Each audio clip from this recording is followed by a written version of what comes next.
Hey dumbasses, I just want to let you know that there is a reason that this is not the next part to What If Deku was in the Tyrant program. Um, More on that at the end of the video. I also wanted to say that if you don't think that I did or that I will do Conquerors Haki justice,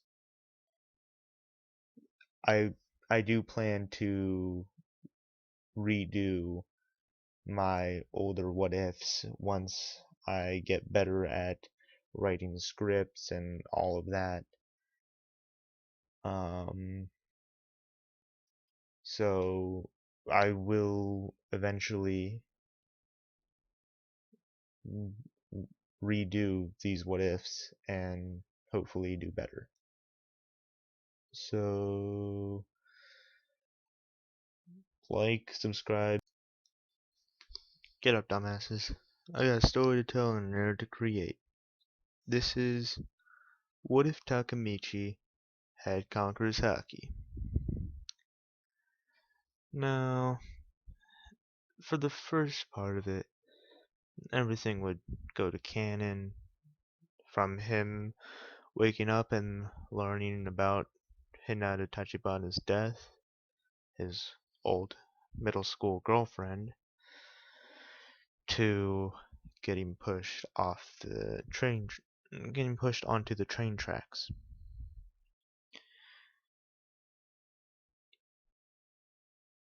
This is when he would go back in time to 12 years ago, when he was still in middle school. Him and his friends would be, just like in canon, going to find the second graders of a different middle school because they were basically talking bad about them, saying that they were cowards. This is when Kiyomasa and his gang of idiots, honestly, would meet them in the park and basically go to canon, except for when no, actually, everything will go to canon. He won't unlock his Conqueror's Haki just yet. After getting beat up, he goes to Hinata's house and he sees her again and realizes that he has got to save her. Goes back to goes to a park on a swing set and saves Naoto from a bunch of fake delinquents. After learning that this is Naoto Tachibana, he tells him to watch out for his sister, that she and him will die at a festival in 12 years to this exact day. He would then shake Naoto's hand and go back to the present, where he would wake up in the hospital bed and Naoto would come to greet him. He would tell him about how he joined the police force, about how his superior went undercover into the Tokyo Manji gang, and how and got information for him and decides that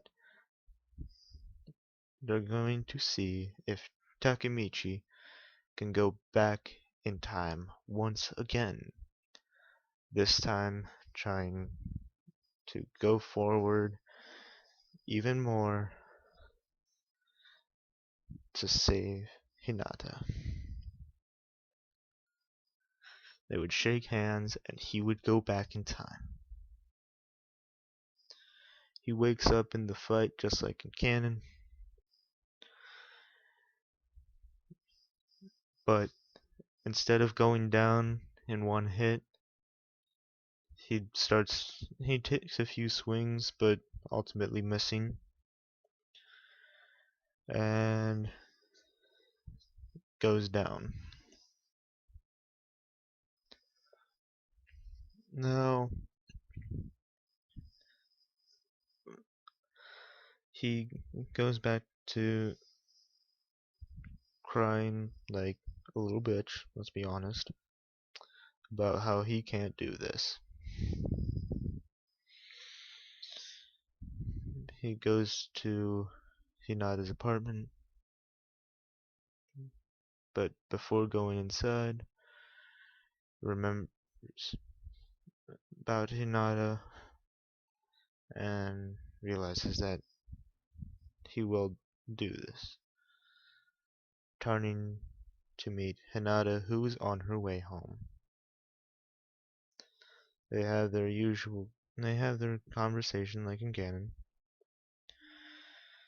I know a lot of this stuff is going for canon, but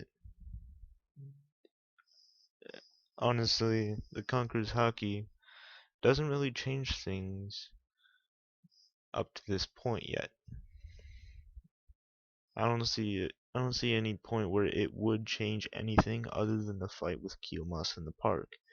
But that wouldn't be good enough because I can't see any other reason he would meet Mikey and Draken from without fighting against Kiyomasa 1v1. So let's just say everything goes to canon he and he does get into the 1v1. When he is beaten but still trying to take a stand against him, he grapples Kiyomasa and without knowing it, unleashes Conqueror's haki, knocking out everyone in the stands and Kiyomasa himself. The only ones standing now are Takemichi, Akane, and Mikey, who is surprised at what happened, but unfazed nonetheless.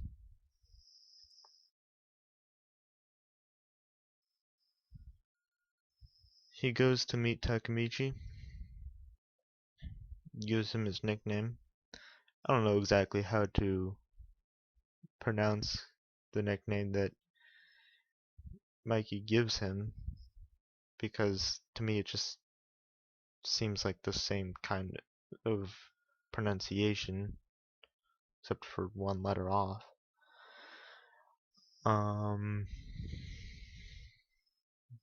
But he goes to try and wake Draken up. Akun runs towards Takemichi and tells him that that was Mikey.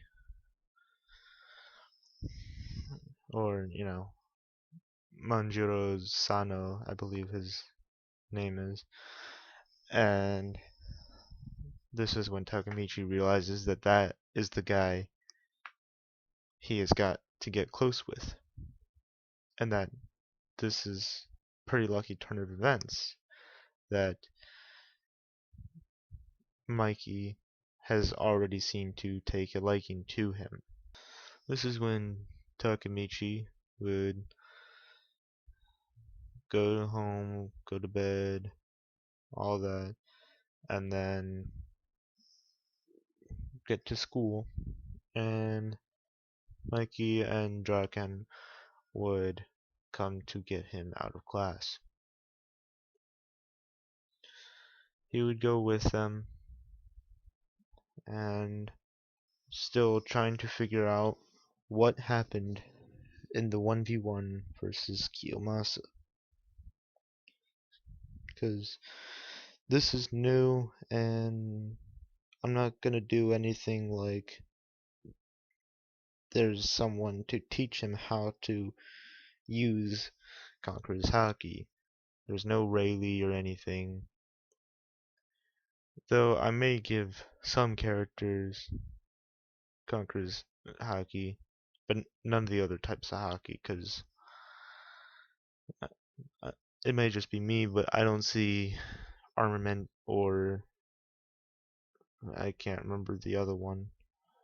I can't see any of those haki coming into play or anyone who would get those haki other than maybe Draken having the armament haki.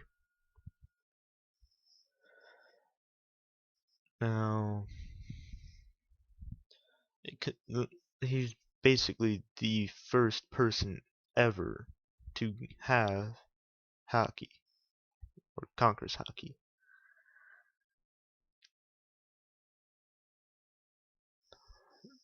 Now, I think this is where I'm going to end off the first episode because, and I know that my what if videos are pretty short and it's taking me quite a while to create and upload them, but and I don't have many viewers or subscribers, so I'm sure no one's really complaining about how long it's taking. But I still feel like I have to apologize because I don't I don't feel like I have to apologize so much as explain why. I don't have the time to record every day and post every day. So sorry that these are taking quite a while to come out. Takemichi having Conqueror's Haki will be coming out faster than the What If Deku was in the Tyrant program, just because for the Tyrant program, that is one that I am really trying to do good, so I really have to script it for my own personal, like, I really like the Resident Evil series. I just really want to do the Tyrant. I really love the Tyrant program, and I really want to make sure that it is, well, good. But anyway, this is the end of the first part of What If Takemichi Had Conqueror's Haki, or what if Takemichi was the Supreme King. Anyway, I'll see you dumbasses later.